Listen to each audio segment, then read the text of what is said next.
Nous sortons depuis une petite demi-heure de la Cour d'appel de Paris dans le dossier Thierry Cabil et autres parties civiles. Nous sommes sortis très rapidement, l'audience a été très courte. Notre avocat, qui a commencé une brillante plaidoirie, a décidé à un moment d'assumer une rupture, et cette stratégie-là, je crois que Philippe et Dominique vont l'expliquer, nous en avons longuement parlé ensemble au préalable, elle a été mise en œuvre, et je dois dire que je suis très joyeux de ce qui s'est passé cet après-midi. Nous avons envoyé un message à la Cour: vous ne nous intéressez même pas, parce que intellectuellement, vous êtes hors jeu. Et pas que intellectuellement. Philippe, je te passe le micro, Dominique, et puis je voudrais que Thierry ensuite intervienne pour expliquer ce qui s'est passé cet après-midi à la Cour d'appel de Paris dans le dossier Thierry Cabil et Diane Cabil. Philippe. Alors peut-être qu'il sera nécessaire ou utile de faire une coupure au montage et au mixage, mais quand on a l'habitude de la bagarre, des fois on prend des coups et on en tire les conséquences. Et il y a quelque temps, je plaidais pour la défense en matière de contestation de crimes contre l'humanité. Alors déjà, la loi ne permet pas d'en parler. Et deuxièmement, je commençais à parler et le président du tribunal de grande instance en personne, c'est sur Internet maintenant, a dit: Maître, vous concluez. Monsieur le Président, je ne peux pas conclure, je n'ai pas fini d'expliquer. Vous concluez, je vous donne un quart d'heure. Et j'étais obligé aussitôt de dire: atteinte à la liberté d'expression, j'enlève ma robe et je remets mon dossier. Je vais au fond de la salle. Et je vois que le Président, sans ma robe, interrompt l'audience et dit: suspension d'audience. Il revient un petit moment après et il dit: les poursuites contre mon client sont annulées. La bagarre avait payé. Ce qu'il y a, c'est que, c'est un peu hors sujet, je vous explique, j'avais demandé que soit convoqué Benjamin Netanyahou, qui était objet d'un mandat d'arrêt international par l'Espagne, où je suis avocat, et je disais au procureur: il me faut Netanyahou, mais il est sous mandat d'arrêt, donc il faut reporter le procès. Et d'autre part, le guide suprême à Téhéran a dit que, donc ça n'avait pas plu, donc ça donne déjà l'ambiance. Donc il ne voulait pas qu'on puisse parler, non pas de la loi, on sait qu'on ne peut pas en parler, et donc il a utilisé, lui, président du tribunal de grande instance de Pau, ce moyen pour me couper la parole. Mais dans les moyens que j'exposais, ça rejoint ici la nullité de la procédure, il ne voulait absolument pas que je développe les moyens de procédure. Pourquoi? Par exemple, mais je ne veux pas être hors sujet, bon, il faut prendre le micro, c'est que quand vous regardez le statut de la magistrature, vous voyez que l'article 5 de l'ordonnance du 22 décembre 1958 nous dit que les procureurs travaillent sous le contrôle et la hiérarchie du ministre de la Justice et garde des Sceaux. Ça veut dire quoi? Qu'il n'y a pas la séparation des pouvoirs. Or, la Constitution, j'ai expliqué au tribunal, mais on n'a pas voulu aller plus loin. La Constitution, elle est sur les portes de la Cour d'appel de Bordeaux, en transparent. Elle dit: une nation où la séparation des pouvoirs n'est pas effective n'a pas de Constitution. Donc, j'allais dire, il y a nullité des poursuites. Et si vous ne dites pas qu'il y a nullité des poursuites, vous démontrez par votre jugement qu'il n'y a pas de Constitution. Et qu'a fait le président après s'être réuni avec ses deux collègues? Ce n'est pas du tout diffamatoire ni injurieux, je dis la vérité, il y a l'exception de vérité dans ce que je dis. Il a dit tout simplement: mais on annule les poursuites. Je peux être un peu plus long? Oui. Maintenant, raconte-nous ce qui s'est passé cet après-midi. Oui, d'accord. Non, mais pour la suite, à quoi il faut se préparer? Donc, on a gagné le procès. Ils ont remis quand même l'affaire. Mais ils n'ont pas vu que j'avais fait appel de la décision qu'on avait gagnée. Et quand la greffière, je lui ai dit que je voulais faire appel, elle m'a dit: c'est ahurissant. Et j'avais un témoin. Il faut demander l'autorisation au président du tribunal pour faire appel de la décision que vous avez gagnée. J'ai dit: non, je fais appel. J'ai fait appel et elle les a bloqués procéduralement. Donc, il y a des moyens juridiques de procédure qui permettent de gagner du temps, etc. Alors aujourd'hui, c'est pour ça que j'étais un petit peu préparé, et là je reprends comme si on coupait le reste. que j'assume quand même. Donc là, on a senti très vite, alors après, il y a la vue qui permet de voir qui est là. Il y a les personnes qui regardent, qui ont vu que la salle était pleine. Vous avez remarqué que j'ai cité des éléments qu'ils connaissent, ces magistrats, mais qu'ils ne savent pas forcément qu'on connaisse, même si on les pratique. Il est exact que Benjamin Disraeli, le Premier ministre de la Reine Victoria, disait « Comptez l'argent pour rien, comptez le pouvoir pour rien. Si vous avez la presse, vous avez tout. » Or, et là, je rends hommage à tous ceux qui sont présents ici. Pourquoi? Parce que vous avez de l'énergie, le courage, vous avez fait autre chose, vous pouvez prendre un café au lieu d'être ici. Mais votre présence est extrêmement importante parce qu'il faut que cette affaire se sache. Ça fait des années qu'elle dure. Mais pourquoi, au-delà du talent et de la ténacité de nos amis, ça tient, c'est qu'il y a quand même des journaux de Guadeloupe qui en ont parlé, même si ce n'est pas parfait, TF1 en a parlé, et vous savez que l'ombre a horreur de la lumière. Donc là, le fait que la presse ait parlé de ça, et qu'il y ait du monde, et par définition, ils ne savent pas a priori qui il y a dans la salle, hein, c'est comme Internet, quand quelque chose part bouteille à la mer sur Internet, on ne sait pas où ça aboutit après. Donc, il y a autre chose, et j'aimerais, si pendant que je parle, quelqu'un pouvait me passer le livre de Dominique, parce que, voilà, merci beaucoup. Alors, il y a un élément important dans cette affaire, c'est le travail de Maître Kunku, et vous avez remarqué qu'il était, voilà, qu'on peut se procurer, bien sûr, en s'adressant là où il faut. Ça sera sur Internet. Voilà. Donc, ce qui est d'extrêmement important, c'est qu'un livre, ça reste. En latin, on dit verba volant, les paroles s'envolent et les écrits restent. Une petite parenthèse, parce que mon discours n'est pas très ordonné, mais parce qu'il est plus audible, je dirais, des fois quand il n'est pas ordonné, parce qu'il est plus passionnant peut-être. C'est qu'on est ici dans une procédure écrite. C'est-à-dire, ce qui compte, c'est que on a des documents qui sont probants, mais surtout ces documents ont été mis en forme et ont permis l'argumentation qu'a faite Maître Kunku. Ensuite, sous la direction aussi, je veux dire, du trio, du triumvirat, il y a bien sûr tout le travail qui a été fait par Thierry, mais il y a aussi, ça a l'air de rien, mais pensez-y quand même, le travail de Christian, parce que moi je suis avocat à Paris, en Espagne, je n'étais pas là, et il fallait porter le dossier physiquement à la cour d'appel. Donc c'est Christian qui a monté physiquement le dossier, esthétiquement parfaitement, ce qui fait que non seulement il y a les conclusions qui sont les écrits, conclusions auxquelles les magistrats sont obligés de répondre, sinon il y a un défaut de motivation. Alors le défaut de motivation, c'est Jean a un pull rouge, c'est donc lui qui a tué Jean-Paul. Ça, c'est un défaut de motivation, c'est vulgaire. Mais ces gens-là sont formés à l'École nationale de la magistrature, ils sont choisis par leurs supérieurs. Et à la cour d'appel, encore plus. Et dans les dossiers spéciaux, sensibles, ils sont encore plus choisis. Donc là, dans ce dossier, on a bien vu qu'on avait affaire à des personnes qui ne voulaient pas entendre des choses, à mon avis, c'est mon point de vue, j'ai le droit de le dire, mais pour expliquer ce qui s'est fait et les risques qu'il peut y avoir, parce qu'on peut dire, mais attendez, vous êtes ridicule. On peut s'amuser dans ce vieux palais de justice multiséculaire. Nemo auditur, propriam turpitudinem allegans. Il m'a fallu 10 ans pour apprendre à lire correctement. Ça veut dire qu'on ne peut pas se prévaloir de sa propre turpitude. Vous arrêtez de parler et vous dites que c'est la faute des juges. Vous êtes débile ou quoi? Vous n'avez qu'à parler et pas partir. Scripta manent, les écrits restent. Et donc là, on est dans une procédure écrite avec une ordonnance de clôture qui dit tel jour, c'est fini, vous ne pouvez plus invoquer d'autres arguments, ni mettre d'autres documents. Grâce à Christian et bien sûr Dominique et Thierry, ça a été déposé dans les délais. Moyennant quoi, cette procédure, pour qu'elle soit jugée par la cour d'appel, elle a tout ce qu'il faut. On n'a pas besoin de mes paroles, parce que tout est écrit. Scripta manent, les écrits restent. Et c'est sur ce qui a été écrit, car je n'ai fait que reprendre les conclusions de Dominique Kunku. La cour, son dossier, c'est ça. Plus la citation directe à titre de document.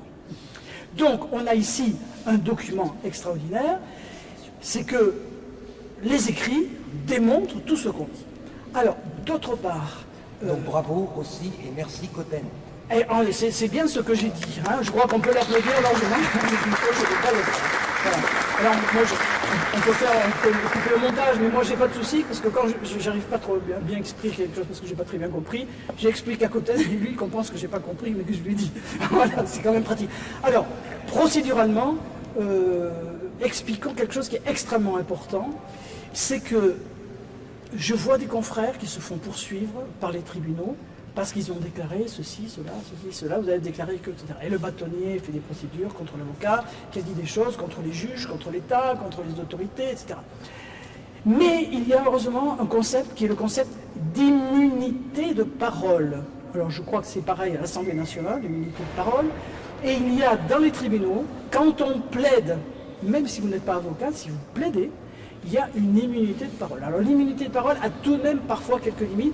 Vous ne pouvez pas faire une attaque ad hominem précise qui est en dehors du sujet. C'est-à-dire que, admettons, vous avez un magistrat dont, les magistrats qui sont virés, hein, dont il est prouvé qu'il est en contact avec un tel, si vous dites la vérité, il y a ce qu'on dit en latin, l'exceptio veritatis, l'exception de vérité. C'est pas diffamatoire, c'est pas outrageant, puisque c'est la vérité. Mais il faut le prouver, il y a des règles. C'est assez précis, le droit de la presse et de la diffamation. Donc là, l'immunité de parole, écoutez bien parce que ça peut vous être extrêmement utile, elle est quand un plaideur parle à l'audience, et pas avant l'audience, ou après quand son affaire est appelée, quand il parle, il y a l'immunité de parole, qu'il soit avocat ou pas avocat.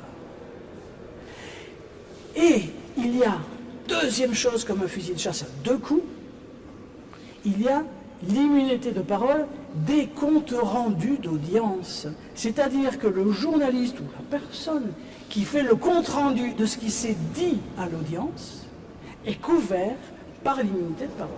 Ça n'empêche pas que le pouvoir politique peut quand même poursuivre des gens qui sont innocents.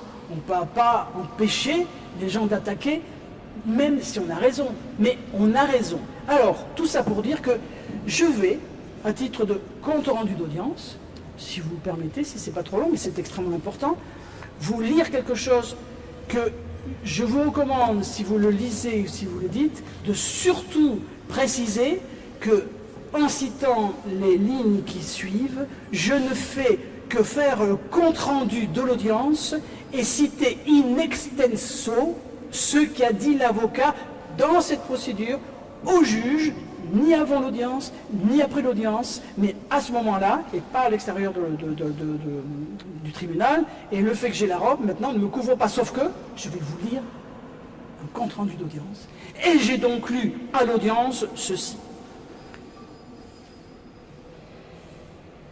La passion pour la justice a amené, donc, Maître Kounkou, à accepter de défendre la famille Kabyle dans une affaire devant laquelle les autres avocats reculaient. En milieu de procès, l'un d'eux, jusque-là avocat des Kabyles, a abandonné ceci. On les comprend. Ils craignent le danger en France d'avoir pour adversaire l'État dans un procès où celui-ci porte un mort sur son dos. Je continue le compte-rendu d'audience. Un hôpital public, celui de Gonesse, en banlieue de Paris, a assassiné une patiente venue pour une petite douleur à la jambe. C'était en février 2001. Depuis lors, la famille réclame justice, sans succès. Je continue le compte-rendu d'audience. Le tribunal devient complice, couvre les assassins. Dans la haute hiérarchie de l'État, des protecteurs leur assurent l'impunité. Malgré les nombreuses preuves et de nouveaux éléments que Maître Kounkou fournit, les juges prennent invariablement la même décision, comme s'ils réclamaient un texte consigné, comme s'ils récitaient, un texte consigné à l'avance. Je continue le compte-rendu d'audience couvert par l'immunité de parole. C'est parce que Maître Kounkou place la vérité au cœur de sa pratique professionnelle qu'il a tout de suite senti l'énormité de l'enjeu de l'affaire Kabyle. Le complexe médico-judiciaire voulait que le public voit cette affaire uniquement comme un combat de rue, mené par une famille qu'il méprise, dénigre, accuse de folie et d'abus de procédure. Je continue la lecture du compte-rendu d'audience couvert par l'immunité de parole. Maître Kounkou a transformé le combat de rue en ce qu'il est, dès le début, une affaire d'État. Une immense injustice qui illustre les terrifiants dysfonctionnements, pire, les cruels délits du tribunal français. SIC, je continue la lecture des comptes rendus d'audience avec immunité de parole. L'affaire Kabyle est une magistrale analyse. Le livre d'un brillant avocat, rédigé sans jargon et qui est accessible à tous. Une œuvre qu'on lit et relit avec ce chef-d'œuvre écrit en toute objectivité qui expose un par un tous les éléments du dossier, mais laisse au lecteur, que l'auteur respecte, le choix de se faire eux-mêmes leur opinion. Maître Kounkou crée un mouvement de société, le ralliement des hommes et des femmes de bonne volonté, en France et ailleurs, pour la cause de la justice. Une justice qui évitera que se répète le drame qu'a vécu Eliane Kabyle, l'assassinat pour fin de trafic d'organes. Fin du compte-rendu d'audience qui est couvert par l'immunité de parole.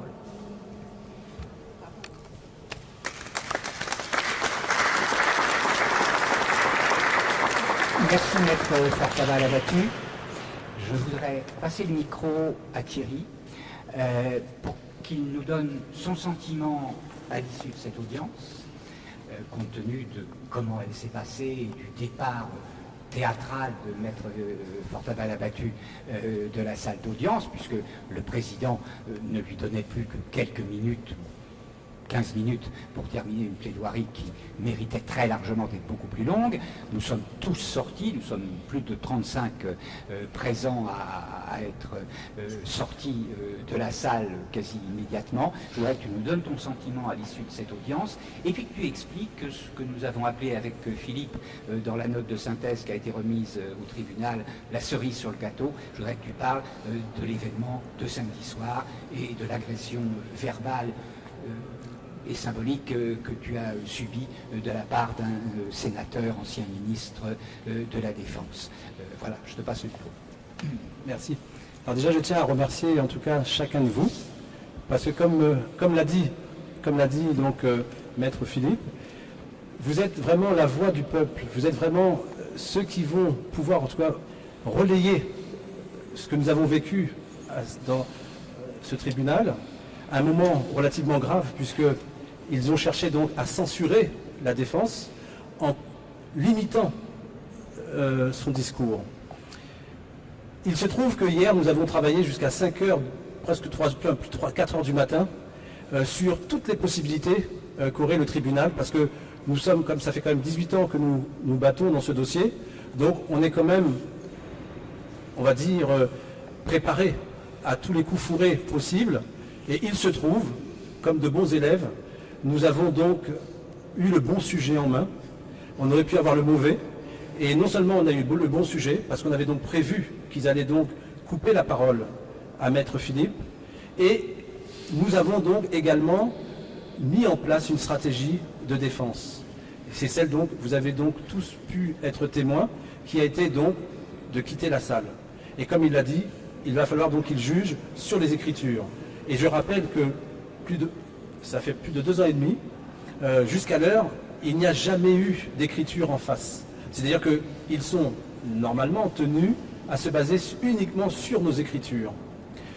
Concernant donc l'événement d'il y a 2 jours, donc je me suis donc rendu dans un colloque de médecins et nous étions donc avec un ami journaliste, avec un ami qui également gère plusieurs associations. Et l'objet, donc c'était donc de forcer, de convaincre les médecins à donner le dossier médical de chaque patient et de le mettre en ligne. Je peux comprendre l'agressivité, en tout cas de ce sénateur, dont le nom est Alain Richard. C'est vrai que bon, je ne le connaissais pas ce monsieur, je l'ai appris récemment d'une façon relativement violente d'ailleurs.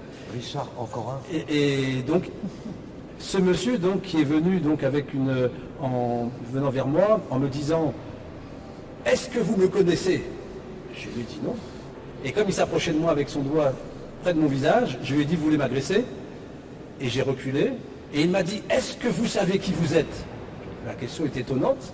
Donc je lui ai dit « C'est vous qui allez me répondre. » Et il m'a dit « Vous êtes rien. Moi je suis sénateur et j'ai votre nom et vous allez vous souvenir de moi. Croyez-moi, vous allez entendre parler de moi. » Il est normal qu'avec de telles menaces, que je me renseigne sur le personnage et je découvre que ce monsieur donc, est sénateur du Val d'Oise, comme par hasard l'endroit où ma maman a été assassinée, où son corps a disparu.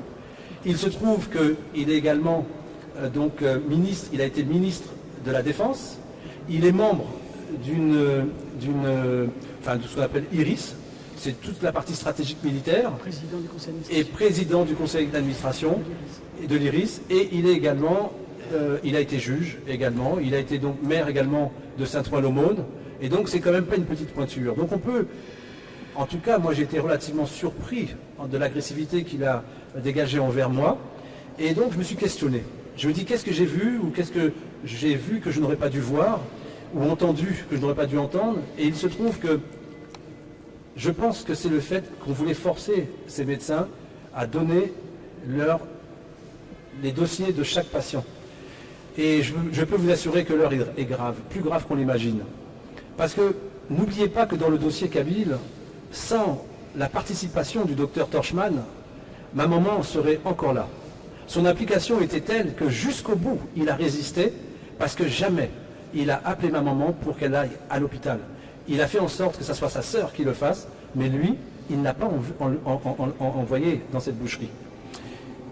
Il a les moyens de dire qui est compatible ou pas dans justement le prélèvement d'organes.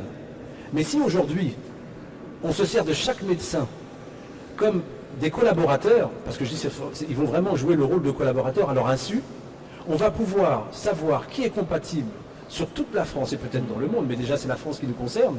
Et donc, nous allons donc tous être potentiellement en danger.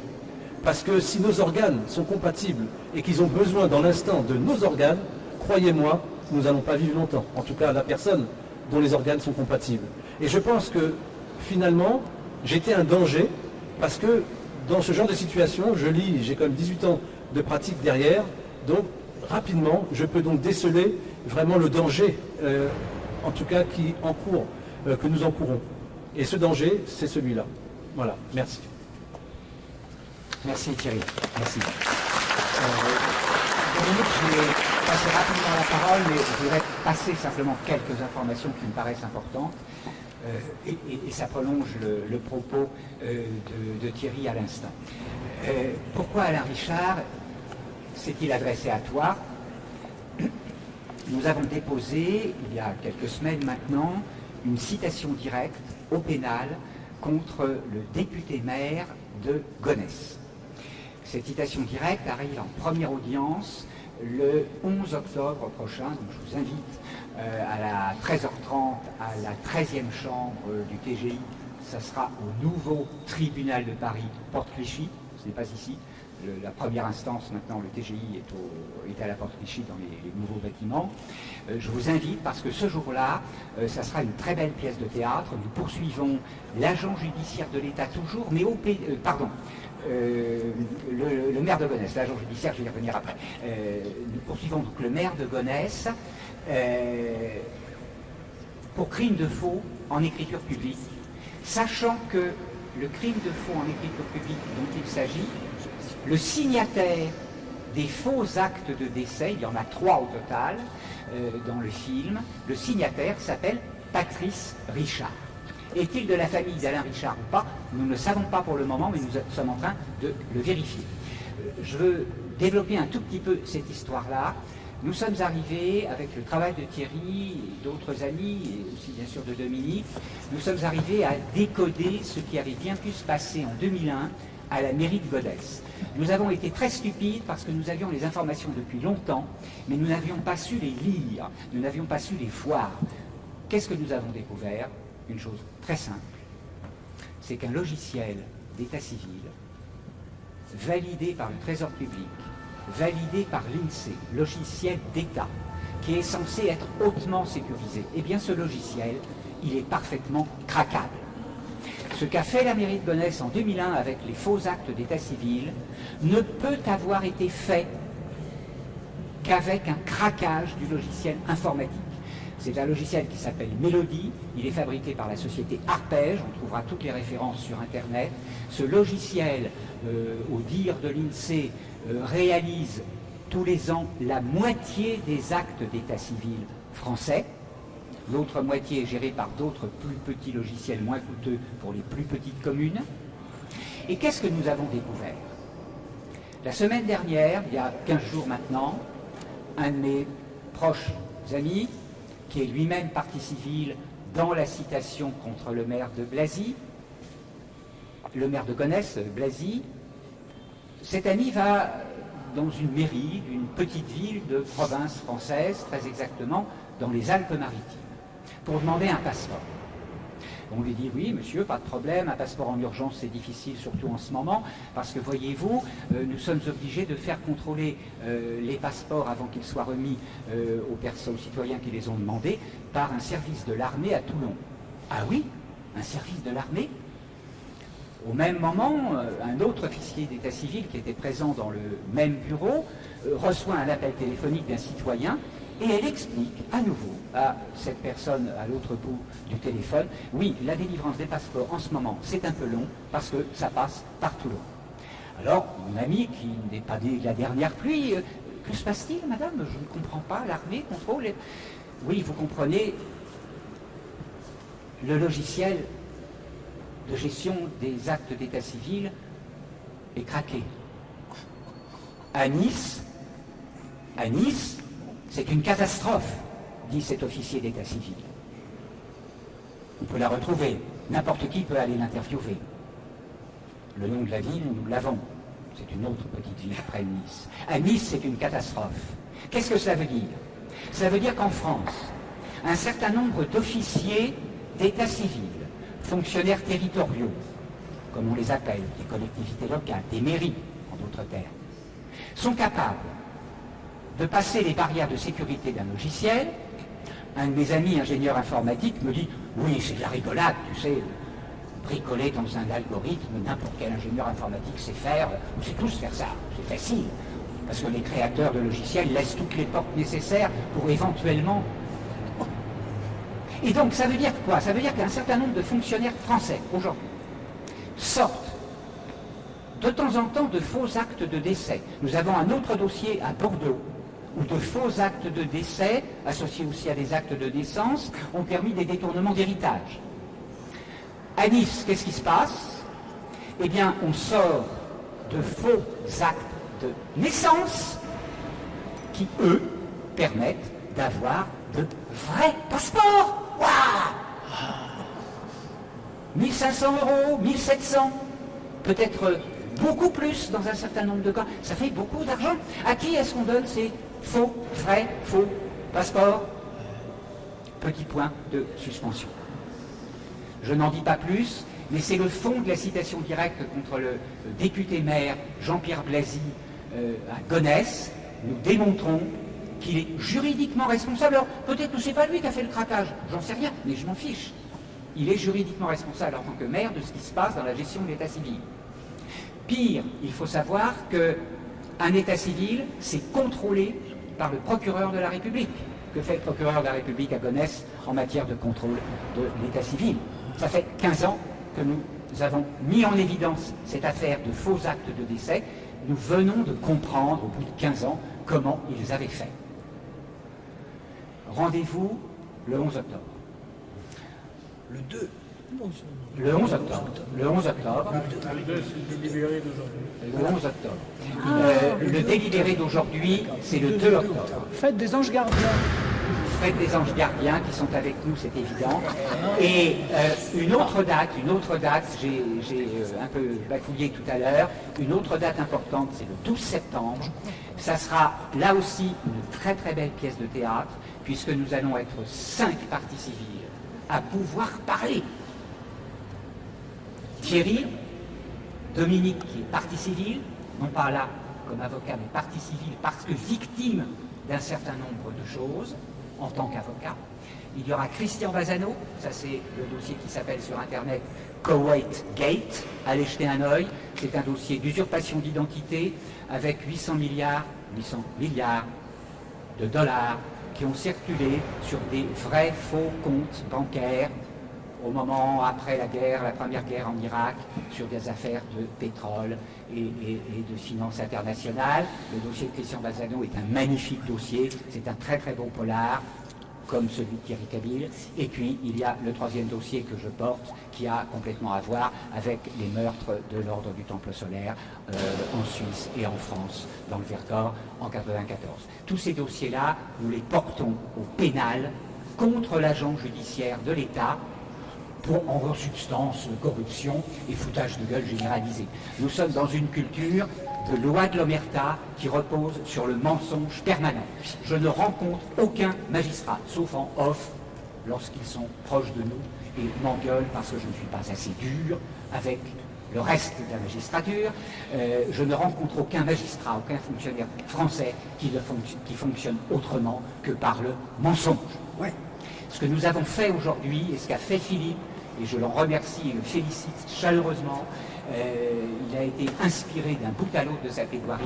Nous avons créé un schéma de rupture parce qu'il s'agissait de créer un choc psychologique, un choc énergétique. Vous ne nous intéressez pas, vous mentez, et aujourd'hui, publiquement, vous savez que nous savons, que vous savez, que nous savons que vous mentez. C'est ça. Voilà. C'est ça. Nous sommes dans le haut lieu de la pratique de la loi de l'omerta, de la loi du silence, et la loi du silence, c'est la loi de la mafia. Et ça, je le redis. Merci Philippe. J'ai une unité de parole parce que je suis dans un tribunal, parce que je suis couvert par mes avocats, mon avocat Philippe, notre avocat Philippe, Fortabal abattu. J'ai l'immunité de parole puisque tout ce que je viens de dire, ça a été écrit et c'est dans le dossier écrit qui a été remis à la Cour. Dominique, ton sentiment, toi, aujourd'hui. Je va passer la parole à quelques autres. Je veux dire que je suis très solidaire de mon confrère Philippe, parce que vous n'avez peut-être pas fait attention à un point particulier, qu'on lui a demandé pratiquement de se taire au moment où il commençait à parler des pièces d'état civil. Au moment où il commençait à argumenter sur le fait que ce qui a été reproché dans l'affaire Kabil était en réalité une erreur qui a été commise par la présidente du tribunal. Parce qu'il a dit que le tribunal avait même le droit de faire une injonction pour qu'on lui communique la pièce qui justifie que la CEDH avait été saisie. Or, sous mon autorité, la CEDH avait bien et bien été saisie. Or, c'est le seul argument par lequel il développait, une prescription imaginaire. Et je crois que c'est important parce que, en fait, ce qui allait dit plus tard par Philippe allait toucher l'ordre public, c'est-à-dire au-delà du tribunal. Donc, vous voyez, c'est l'époque, parce qu'avant, on ne la laissait pas même. Mais dès l'instant qu'il commençait à entrer dans les pièces, parce qu'après, on allait toucher qui en France a 2 actes de naissance officiels, qui en France aura 2 actes de décès. Or, Madame Kabyle a s'il y a un laurier qu'il fallait avoir, elle l'a. Et je crois qu'à partir de ce moment-là, on entrait dans ce qui ne peut pas être combattu, puisque les pièces existaient. Puisque ces pratiques, comme a dit tout à l'heure Christian, sont normalement sous le contrôle du procureur de la République. Ça signifie que si le procureur de la République ne sanctionne pas le fait d'avoir 2 actes de décès, le fait d'avoir 2 corps qui sont exhumés, et ainsi de suite, ça signifie qu'on n'est plus dans la République, qu'on n'est plus dans ce qui fait notre solidarité. Qu'est-ce qui fait qu'on se sente en sécurité en France? C'est le fait de savoir qu'il ne m'arrivera pas quelque chose que la loi ne permet pas. Or là, justement, tout ce qui est arrivé est ce que la loi théoriquement ne permet pas, là, ce que la loi interdit. Donc, vous voyez, c'est que dans les stratégies, il y a à connaître les temps de stratégie. Et je félicite beaucoup Philippe parce que c'est exactement à ce moment-là qu'il fallait refuser. Parce que ça l'obligeait à ne même plus montrer les pieds. C'est quoi 15 minutes dans une affaire pareille? C'est rien. Alors, or, le temps de fouiller les documents, de montrer, voilà telle pièce qui est en double, voilà telle pièce. Et ce n'est pas nous qui les avons créées. Et d'ailleurs, je félicite M. Kabyle, puisque quand j'avais la charge du dossier, je disais à M. Kabyle, allez vérifier à la mairie, allez vérifier s'il n'y a pas un juriste du droit funéraire. Et celui qu'on a trouvé, c'est celui qui défend l'État quand il y a des actes terroristes qui sont commis en France. Alors pourquoi est-ce qu'on n'a pas reconnu ces conclusions de l'affaire Kabyle? Donc voilà, je voulais préciser que c'est une stratégie qui a été adoptée, et en fait, il n'y avait que celle-là qui pouvait être adoptée. Parce qu'autrement, on l'obligeait à escamoter la vérité. Or, c'est la vérité qui doit fonder le droit. Les faits qui sont là, il n'y a rien d'imaginaire. L'État vient avec une prescription imaginaire. Mais nous, on ne vient pas avec une prescription imaginaire, on vient avec des actes d'état civil. Si vous voyez le titre, le livre, la couverture du livre, qu'est-ce que vous voyez? C'est un registre de décès de Gonesse qui a été barré à la main. Donc, il y a là, c'est-à-dire que même, voilà, justement, il est là, vous voyez, à annuler. Donc, c'est-à-dire que ce livre, on peut l'attaquer, mais il faut d'abord attaquer et justifier la première page. Exception veritatis. Donc nous sommes exactement dans l'exception veritatis. On a la vérité comme élément qui oblige à parler. Donc vous voyez, c'est important pour dire que beaucoup sont venus me poser des questions et avec raison, mais je dirais que Philippe, tu n'avais pas d'autres options que d'arrêter. Parce qu'on t'obligeait autrement à escamoter, à dire pardonnez-moi monsieur le juge, pardonnez-moi monsieur le président. Non, il n'y a plus de pardon à demander, il y a à dire les faits. Voilà, je te félicite, cher confrère. Bravo. Bravo. Alors, je voudrais que nous ayons un peu pitié de nos amis caméramans qui vont avoir beaucoup de travail de montage, mais il y avait quelques personnes que je souhaitais aussi, à qui je souhaitais proposer le micro, Jolie Valente par exemple, Jade Gallet, et puis Maître Mikano. Alors, parce que j'aimerais vraiment... Les femmes en premier, ou Maître Mikano? Maître Mikano est là. Maître Mikano. Voilà. Ok, allez. Maître Mikano est là. Allez-y. Votre sentiment à l'issue de cette audience? Et puis, pas seulement le sentiment de l'audience, parce que moi, Maître Mikano, vraiment, c'est un avocat, pour moi, c'est un avocat vraiment de prestige. C'est un avocat qui gagne 99,9% de ses procès. On l'appelle l'avocat des sans-papiers. Ce qui a fait qu'il est donc aujourd'hui sensible à cette cause, c'est la maltraitance qu'il a vue au niveau des sans-papiers. Il a vu des personnes avec un nom qu'on appelle X, et tous portent le nom X. C'est un petit peu comme si vous avez donc une marchandise, quand vous rentrez dans une marchandise dans une entreprise, quand elle est enregistrée, on ne peut ni la voler, ni la brûler, il y a une assurance derrière. Mais quand elle n'est pas enregistrée, tout est possible. Si elle est volée, aucune assurance ne sera derrière. Et ces personnes, c'est pas pour rien qu'il y a eu 10 000 enfants qui ont disparu, 10 000 enfants syriens qui ont disparu et personne les réclame aujourd'hui. Donc c'était donc une marchandise auquel on peut servir. Ils vont servir à du satanisme, à de la pédocriminalité, ils vont servir à des tas de choses, des expériences. Et donc, Maître Mikano perturbe le fonds de commerce de la France. Et c'est la raison pour laquelle on a tenté 2 fois de l'assassiner, qu'on a vidé ses comptes bancaires, et aujourd'hui, mis en prison, on veut le remettre en prison et on lui demande une somme exorbitante. Donc il est un exemple très fort, vraiment au niveau du droit, de la défense pour chaque personne, chaque humain, et on ne peut pas sanctionner une personne qui défend ce qui est juste.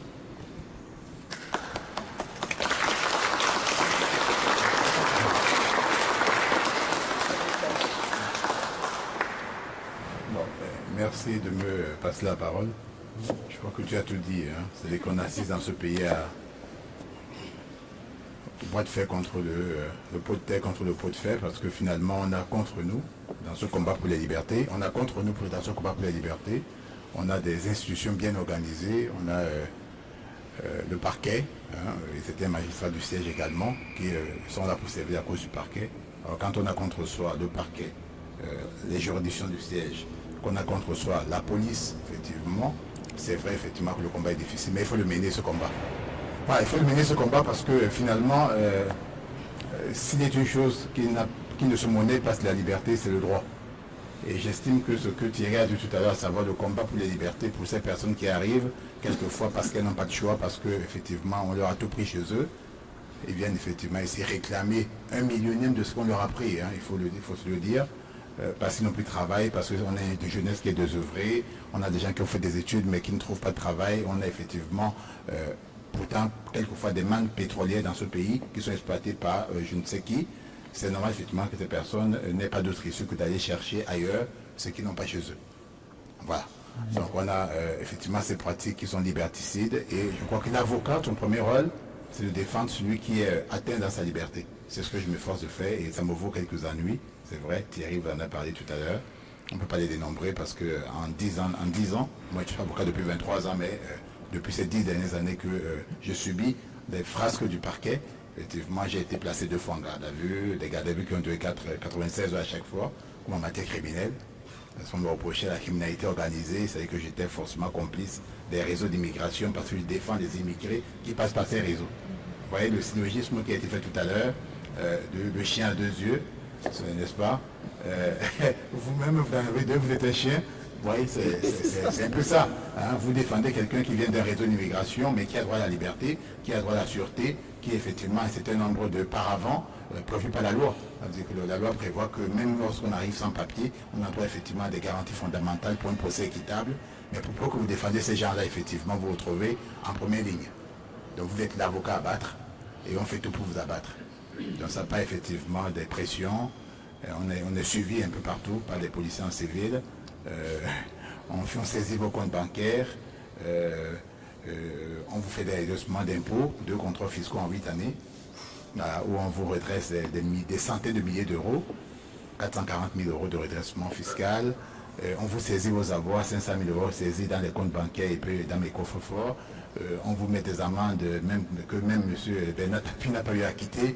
On a mis 250 000 euros, 300 000 euros d'amende, ensuite réduit à 150 000 euros d'amende. Et puis derrière un emprisonnement que j'ai subi également. J'ai été à la maison d'arrêt de la santé. Voilà. J'avais été mis là-bas pour 4 mois. Mes avocats sont battus jusqu'à ce que j'ai suis resté 5 semaines. Ensuite, j'ai eu une interdiction géographique. Je ne pouvais plus parler dans le 93-94 parce que dans le 94, on a l'aéroport d'Orly, par où passent les immigrés. Et 93, on a l'aéroport de Roissy, par où passent également les immigrés. Donc j'étais censuré. J'avais un cabinet dans le 93, mais je ne pouvais pas y mettre les pieds. Donc j'étais interdit géographique. Donc à la Cour de cassation, heureusement, on s'est assuré les 2 interdictions géographiques et l'interdiction effectivement d'exercer qui m'avait été également appliquée. Voilà, donc c'est un combat de longue haleine. Nous sommes actuellement à la Cour européenne droits de l'homme avec mes avocats. Mais j'avoue effectivement que lorsque j'ai eu vent de l'affaire de Thierry Kabyle, c'est un combat qui m'intéressait parce que ça participe au même combat pour la liberté, savoir ce qui passe derrière le mur. En gros, c'est ça. Il y a un mur invisible, on n'aimerait pas que effectivement nous sachions ce qui se passe derrière le mur. Une fois qu'on essaie de le franchir, effectivement, tout est mis en œuvre pour vous éviter de le franchir. Voilà, donc c'est un combat que je salue et puis tout ce qui s'est passé tout à l'heure, nous le vivons au quotidien. Hein. C'est-à-dire ces temps de parole qui sont limités. À chaque fois, effectivement, qu'on dit des choses qui dérangent, forcément le magistrat va vous dire, maître, vous n'avez plus la parole, je la reprends. J'ai bien aimé l'expression du magistrat pour ne pas dire le contraire. Vous êtes maître de votre dossier, mais la cour est maître du temps. Voilà, ça vous a pas échappé. Hein. La cour est maître du temps, comme si quelqu'un pouvait effectivement maîtriser le temps. Quelqu'un disait que l'espace est l'étendue de notre puissance. C'est vrai, on peut conquérir l'espace. D'ailleurs, on l'a déjà fait, on était à la Lune, on était en Mars. Mais le temps est la forme de notre impuissance. Mais aujourd'hui, j'ai été heureux d'apprendre que la cour est maître du temps. Voilà, donc c'est ça. Alors, donc, j'espère que c'était, au-delà du coup de théâtre, hein, c'était effectivement la démarche idoine, l'attitude à avoir que mon confrère a eu effectivement de dire, vous me confisquez la parole, alors que la parole est libre, alors que l'avocat qui plaît n'a pas de compte à rendre, comme il vous l'a rappelé tout à l'heure. Effectivement, il y a une unité de parole. J'ai droit quand même m'expliquer effectivement sur ce qui votre combat qui dure depuis 18 années. Mais effectivement, j'ai compris que un combat de 17 ans, pour 15 minutes de parole, ça fait donc on a moins de minutes de temps de parole par année écoulé dans ce combat. En gros, c'est un peu ça, quoi.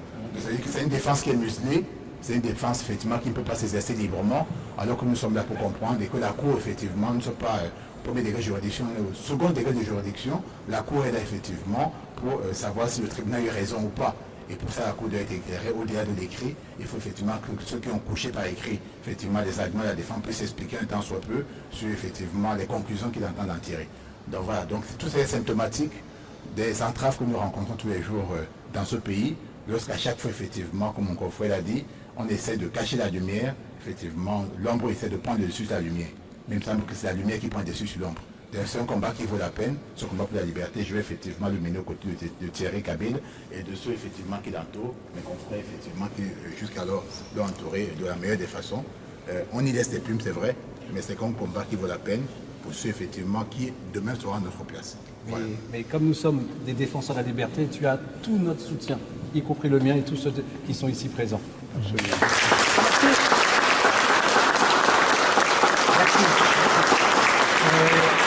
avez envie d'entendre Joby Valent. Et puis Jade et Joby peuvent être ensemble parce qu'elles représentent bien représentées et j'avais envie de vous entendre. Joby ? Oui.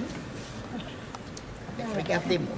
Vous êtes venus l'une et l'autre soutenir Thierry et peut-être vous pouvez nous exposer pourquoi, vos motivations. Bon, moi personnellement, je représente la Guadeloupe. La Guadeloupe parce que c'est vrai, tu l'as dit Thierry, ça a fait la une des journaux chez nous pendant quelques temps. Par contre, j'ai été interpellée parce que quand même ça communiquait beaucoup sur les réseaux sociaux de l'affaire Eliane Kabil, mais je trouvais étonnant qu'en Guadeloupe, personne ne reprenne dans les médias la suite, le suivi de ce dossier. Et je me suis dit, c'est quand même bizarre. Donc j'ai commencé à me rapprocher un petit peu, et puis pour arriver jusque-là, pour être les yeux et les oreilles de la Guadeloupe. Et après, j'ai communiqué cela auprès de Joby pour qu'elle puisse entendre. Elle connaissait un peu l'affaire. Mais personnellement, moi, ça me choque beaucoup, déjà, ce que j'ai vu aujourd'hui. Je craignais et c'est arrivé. Et surtout, j'aimerais surtout mettre l'accent sur ce qui se passe chez nous en Guadeloupe actuellement par rapport déjà à cela. C'est mon rôle en tant que lanceur d'alerte, c'est que nous n'avons plus d'hôpital et actuellement, il y a des morts tous les jours. Donc, on profite de cette situation catastrophique en Guadeloupe où il y a des morts tous les jours par des façons inexpliquées parce que, justement, cette affaire, Eliane Kabil, je pense qu'elle est la dynamite de la suite de tout ce qui peut se passer sur nous, l'outre-mer, parce que sachez que nous, l'outre-mer, on est un laboratoire de tout. Ça, c'est mon message. Des bébés meurent à la naissance, des mamans ne trouvent pas d'avocat sur la Guadeloupe pour défendre ce qui se passe. On ne comprend pas ces bébés qui meurent à la naissance. Et cela, ça devient muselé aussi, car les avocats ne peuvent pas porter un dossier. Il se passe quelque chose. Moi aussi, je vais dire comme Christian Cotten, j'y mets pas un point d'exclamation, mais un point d'interrogation. Que se passe-t-il, quoi? Voilà, sur nous, peut-être, je vais accentuer même un petit peu mes mots, sur notre couleur de peau, quoi. Qu'est-ce qui se passe, voilà. Voilà, je m'adresse à la Guadeloupe et puis peut-être la Martinique. Joli. Bravo.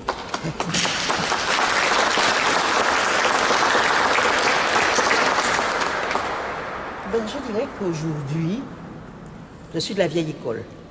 Donc j'ai assisté à de nombreux procès, de par mon côté militant depuis longtemps, mais je n'avais jamais entendu « vous n'avez qu'un quart d'heure pour parler à un avocat ».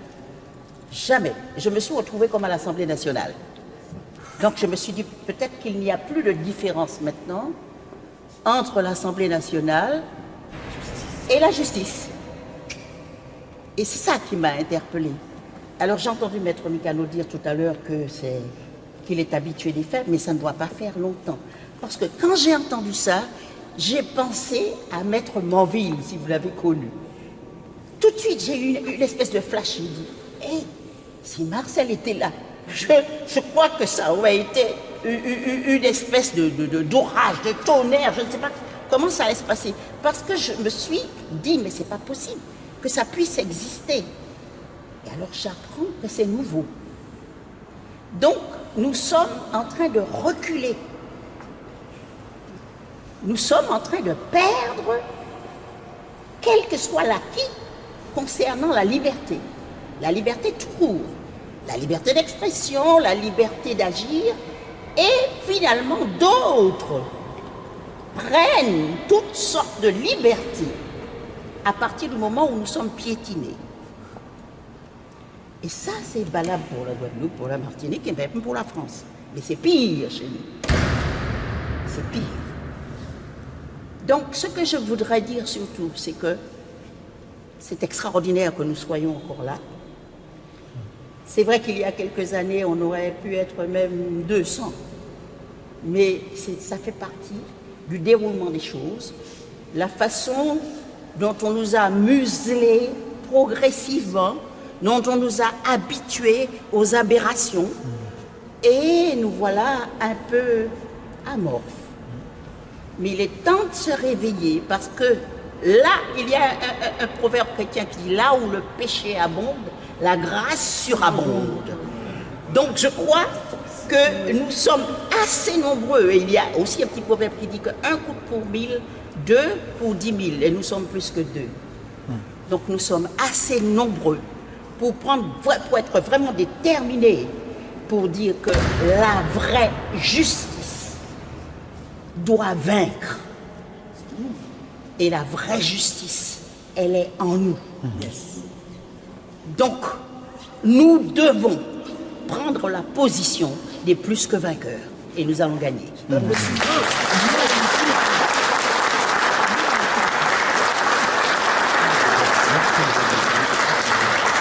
Frère Grégoire, quelques mots.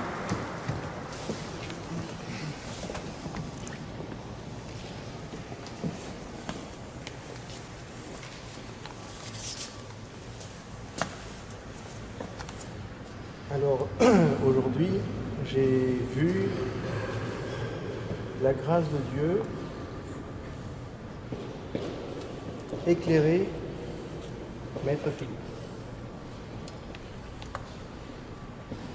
Et c'est par sa puissance que tout ceci est rendu possible.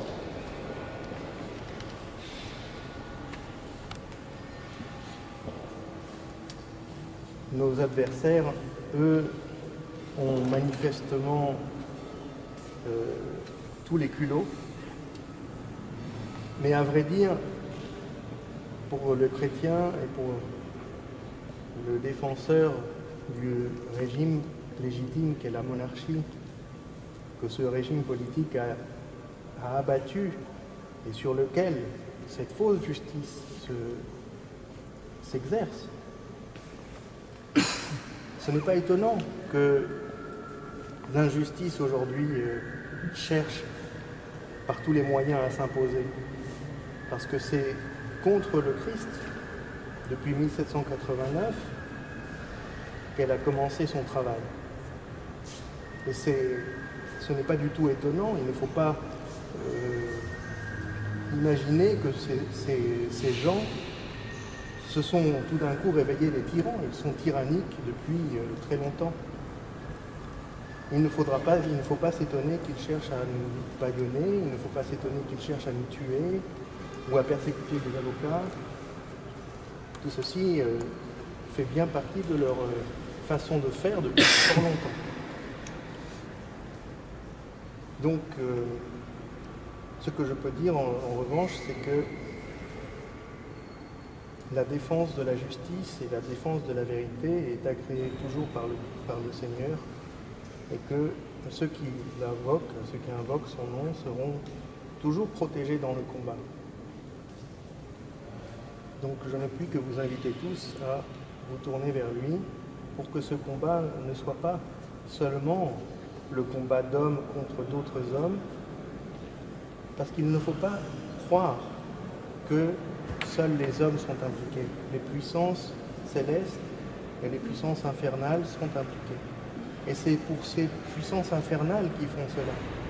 C'est parce qu'ils sont au service des puissances infernales qu'ils font des sacrifices humains. C'est pour cette raison qu'ils mettent les cadavres d'enfants dans des tombeaux. C'est pour ça qu'ils voulaient faire taire maître Philippe. Ils ne voulaient pas qu'il expose tous les faits dans toute la lumière. Voilà, donc ce combat n'est pas terminé. Visiblement, nous leur avons porté un coup avec l'aide de Dieu aujourd'hui. Il ne faut pas en rester là. Je vous souhaite à tous de continuer. Merci, bravo. Bravo.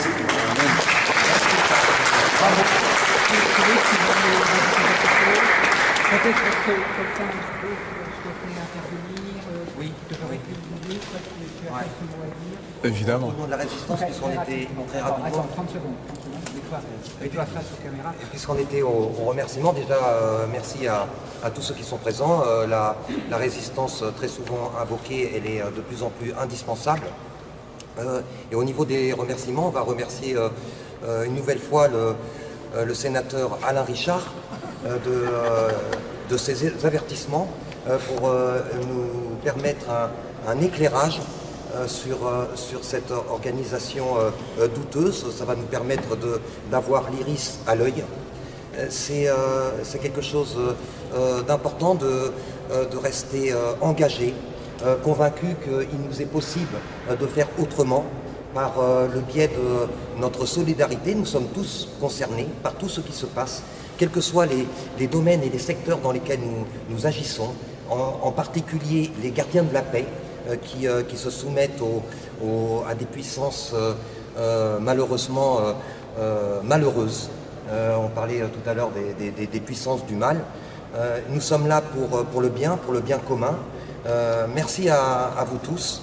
Et alors merci aussi à tous les résistants. On a vu Thierry qui a dépassé les bornes pour aller au-delà des balises imposées par un système antidémocratique.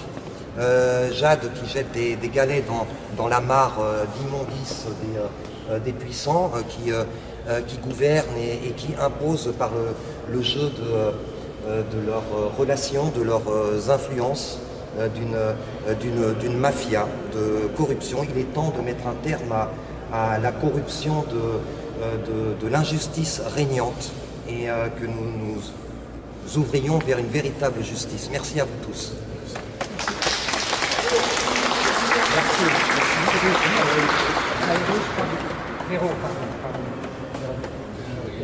Alors aujourd'hui, je pense que... Vas-y, et puis après je passe le micro à Aujourd'hui, nous sommes des personnes très éveillées. Je crois que tout ce que nous avons pu faire et subir peut-être en tant que victime, je crois qu'il y a quand même quelque chose qui est magique, c'est la technologie. Internet nous a permis de nous retrouver mondialement. Donc la Guadeloupe, merci. Et mondialement, nous sommes le troisième œil, n'hésitons pas. L'œil divin, nous allons l'obtenir. Thierry, ta maman, quel beau garçon elle a fait de toi. Vraiment, merci pour elle, parce qu'il y a tellement de mamans qui ne peuvent pas avoir de fils et de filles. Aller jusque-là, 18 ans. Bravo pour elle, bravo pour tous ces enfants. Parce que nous le devons aujourd'hui tous, être debout pour nous et la future génération. Nous avons la vérité, nous savons Donc nous devons, et nous pouvons le faire. Nous avons toutes les solutions. Voilà, merci maître. Voilà.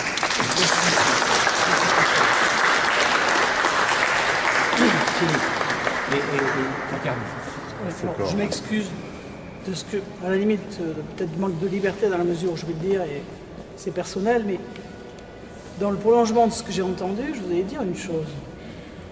Il y a quelque temps, j'ai créé une association, on dit 2 personnes. J'avais cité une prière de la Vierge aux anges. Et on a été interdit de se réunir. Il y avait avec ma femme et moi, dans cette association, qui s'appelait le gouvernement provisoire de la monarchie française. Et on a été confirmé par la Cour d'appel, interdiction de réunion des membres, et avec ma femme et moi, expulsion des locaux. Il se trouve que, en latin, pater is est que nuptiae demonstrant, j'étais responsable d'avoir couché avec ma femme parce qu'on a eu un bébé dans cette période d'interdiction. Ça, c'est de l'humour. Mais surtout, c'est que la Cour de cassation nous a donné raison. Le 2 octobre 2007, le jour de la fête des anges gardiens que j'avais invoqué. Or, je remarque que la date du délibéré d'aujourd'hui, ça n'engage que moi, vous me pardonnez. C'est le 2 octobre, fête des anges gardiens. Et je regarde sur Internet, grâce à la technique, je vois que le 11 octobre, l'audience de citation directe, c'est la fête... Hein, le 12 septembre, c'est Naya. Oui, mais le 11 octobre, il y en a une 11 octobre. Le 11 octobre, c'est la fête de la maternité divine de la Vierge. Chacun qui pense ce qu'il veut, moi je pense quelque chose. Voilà. C'est personnel. Mais bon, jusqu'ici. Voilà. Ok, Non, Thierry. Ah oui, alors vraiment 2 mots. Alors. Oui, vraiment 2 mots, c'est juste pour terminer. C'est juste pour dire que moi j'ai juste des frissons ici. Parce que en fait, quand on rentre dans un tribunal, d'une manière générale, c'est glacial. C'est glacial parce qu'il règne une ambiance nauséabonde. Pardon. Et ici, moi j'ai retrouvé quelque chose de... J'ai les larmes aux yeux. Franchement, il y a une force ici, il y a une vraie force. Il y a des gens d'une qualité exceptionnelle et j'ai l'impression d'être sur une autre planète là tout de suite. Et je pense qu'on est des battants et qu'il va vraiment se passer des choses. Et merci à tous ceux qui ont combattu aujourd'hui parce que franchement, moi j'ai des frissons. Je ne sais pas comment vous ressentez la chose, il se passe quelque chose. Voilà. Merci à tous. C'est vraiment